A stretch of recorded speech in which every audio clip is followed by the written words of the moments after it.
شام مرہا اپنے کمرے میں کھیل رہی تھی جب اچانک اس کی نظر ایک پرانے باکس پر پڑی جو اس نے کبھی نہیں دیکھا تھا اور وہ بہت پرانا لگ رہا تھا۔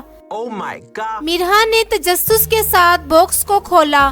باکس کے اندر ایک چمکتی ہوئی چابی رکھی ہوئی تھی اور ایک چھوٹا سا پیغام جو سنہری حروف میں لکھا ہوا تھا، یہ چابی تمہیں تمہارے خوابوں کی دنیا میں لے جائے گی۔ مرہا نے چابی کو حیرت سے دیکھا۔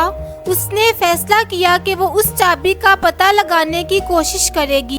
اس نے اپنے گھر کے ہر کمرے کو چابی کے ساتھ چیک کیا لیکن کہیں بھی چابی کا لاک نہیں ملا۔ پھر اس نے سوچا کہ شاید یہ چابی باہر کسی جگہ پر کام آ سکتی ہے۔ شام کا وقت تھا اور چاندنی رات قریب تھی، لہٰذا مرہا باہر چلی گئی۔ چابی کی مدد سے وہ اپنے محلے میں موجود ایک پرانے خستہ حال مکان کے پاس پہنچی جو کئی سالوں سے خالی تھا۔ چابی کا لاک تلاش کرنے کے لیے مرہا نے مکان کے ہر کونے کا معائنہ کیا۔ آخر کار اس نے مکان کے پچھلے حصے میں ایک چھوٹے سے گیٹ پر چابی کی جگہ دیکھی۔ اس نے چابی کو گیٹ میں ڈالا اور گیٹ آہستہ آہستہ کھلنے لگا اور مرہا اندر چلی گئی۔ مکان کے اندر ایک خوبصورت باغ تھا جس میں رنگ برنگے پھول اور چمکدار پتھر پھیلے ہوئے تھے۔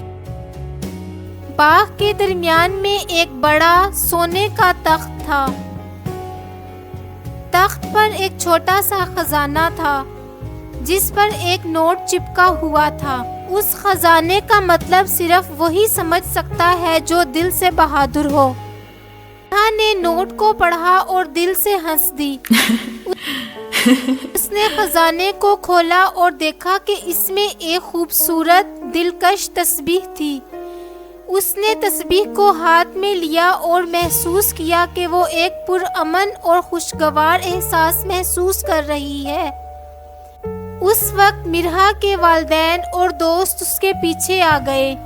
انہوں نے باغ کو دیکھا اور حیران رہ گئے۔ مرہا نے ان سے کہا، یہ چابی مجھے ایک خاص مقام پر لے آئی، لیکن اصل خزانہ تو ہمارے دلوں کے سکون میں ہے۔ سب نے مرہا کی ہمت اور دل سے بہادری کی تعریف کی اور سب نے اس پراسرار چابی اور خزانے کی کہانی کو ہمیشہ یاد رکھا۔ مرہا نے سیکھا کہ بعض اوقات سب سے بڑی چیزیں دل کی سچائی اور ہمت میں ہی ملتی ہیں۔